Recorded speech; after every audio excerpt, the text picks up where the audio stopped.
हमारे साथ इस समय छत्तीसगढ़ के मुख्यमंत्री भूपेश बघेल मौजूद हैं। भूपेश जी, बहुत बहुत धन्यवाद जुड़ने के लिए। और वाकई में पहले तो मैं आपकी उन तस्वीरों से शुरुआत करूंगी। आपने ट्वीट भी किए वो तस्वीरें, जब आप लोग धरना प्रदर्शन कर रहे थे और आप लोगों को जबरदस्ती उठाया गया था।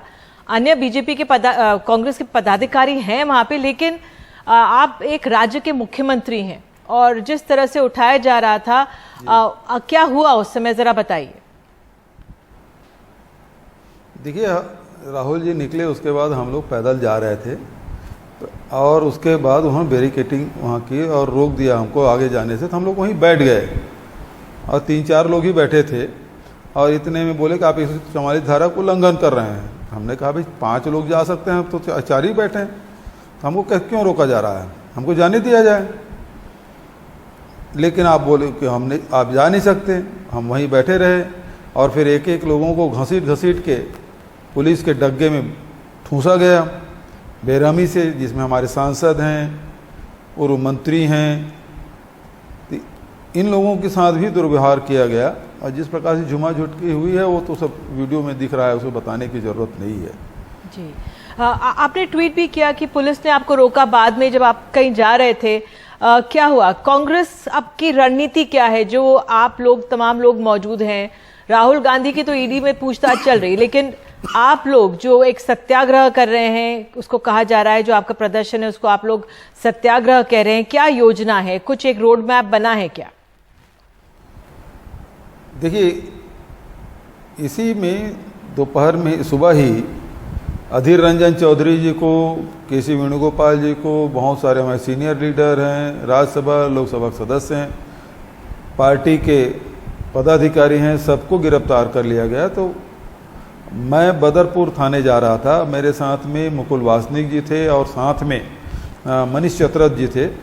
तीनों हम लोग एक गाड़ी में जा रहे थे और दिल्ली पुलिस एस्कॉर्ट कर रही है। उसको बता के हम गए कि हमको बदरपुर थाने जाना है। 10 किलोमीटर चलने के बाद अपोलो हॉस्पिटल के सामने अचानक गाड़ी रुकी, तो मैंने पूछा कोई एक्सीडेंट वगैरह तो नहीं हो गया? तो पता चला कि दिल्ली पुलिस ने रोका है। तो क्यों रोका है? तो बोले आप जा नहीं सकते, वहाँ लाइन आर की स्थिति हो जाएगी। मैंने कहा भाई ये तो आपको बता के हम लोग निकले हैं, हम जा रहे हैं, अपने नेताओं से मिलने जा रहे हैं, वहाँ कोई धरना प्रदर्शन तो करेंगे, केवल मिल के आएंगे, हालचाल पूछेंगे। पता चला किसी की तबीयत खराब है तो उससे हालचाल भी पूछ लेंगे।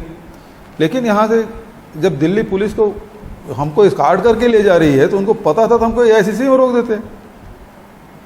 10 किलोमीटर जाने के बाद हमको रोका गया। तो मैंने कहा आपके पास ऐसा कोई लिखित आदेश है क्या? यदि आप रोक रहे हैं तो मुझे लिखित आदेश दिखा दीजिए, हम लौट जाते हैं। वो करीब 1 घंटा हमको रोके रहे, लेकिन कोई लिखित आदेश हमको दिखाया नहीं। ठीक है। तो इस प्रकार से एक चुनी हुई सरकार के जी, मैं आपसे पूछना चाह रही थी, एक तरफ हम कांग्रेस का सत्याग्रह देख रहे हैं, कांग्रेस के जो कार्यकर्ता आप लोग मौजूद हैं वहां पर, लेकिन दूसरी तरफ बीजेपी के जो मंत्री हैं, प्रवक्ता हैं, रोज प्रेस कॉन्फ्रेंस करके आरोप लगा रहे हैं। क्योंकि एक तरफ ये राजनीतिक लड़ाई है, लेकिन दूसरी तरफ ये कानूनी पहलू भी हैं इसके। वो कह रहे हैं कि भाई 2000 करोड़ की संपत्ति का फर्जीवाड़ा हुआ है, जमीन हड़पी गई है, आज ही ये सब तमाम तथ्य आए हैं और जो उसका नुकसान था उसकी भरपाई पार्टी के फंड से की गई। वो जरा बताइए, क्या कहेंगे इस पे? कानूनी जवाब क्या होगा? कितने साल हो गया निधि जी इसको, और उसका क्या दुरुपयोग हो गया है? ये केवल ये है कि आज़ादी के लड़ाई में जो नेशनल हेराल्ड है उसकी भूमिका रही है, वो घाटे में था, उसे कांग्रेस पार्टी ने उसे सहयोग कर दिया। अब इसमें कहाँ से भ्रष्टाचार हो गया साधारण भाषा में, और उसको इतने साल बाद आप कर रहे हैं।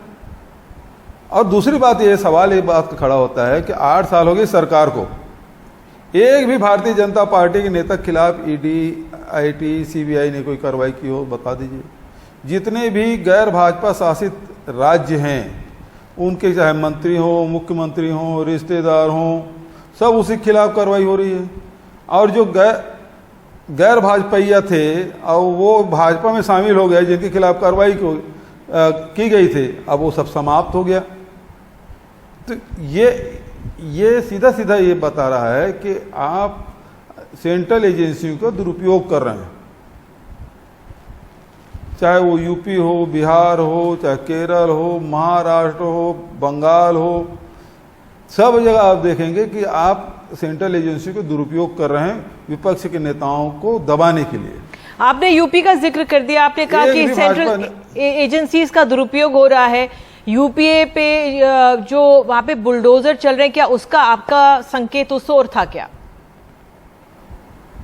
बुलडोजर की ओर नहीं है, मैं तो सेंट्रल एजेंसी की बात कर रहा हूँ। मतलब चाहे वो नेता मुलायम सिंह जी हो, अखिलेश जी हो, मायावती जी हो, इनकी तरफ है, उधर लालू यादव है, चाहे तेजस्वी यादव हो, इनके तरफ था। तो लगातार आप उनको विपक्ष के नेताओं के खिलाफ आप इसका प्रयोग कर रहे हैं, दबाने की कोशिश कर रहे हैं। ठीक है भूपेश जी, आप हमारे साथ जुड़े और आपने अपनी बात रखी कि किस तरह से सेंट्रल जो तमाम ये एजेंसीज हैं, और ये एक विपक्ष का आरोप रहा है कि इनका दुरुपयोग हो रहा है। आप हमारे साथ जुड़े हैं और इसके बहुत बहुत धन्यवाद।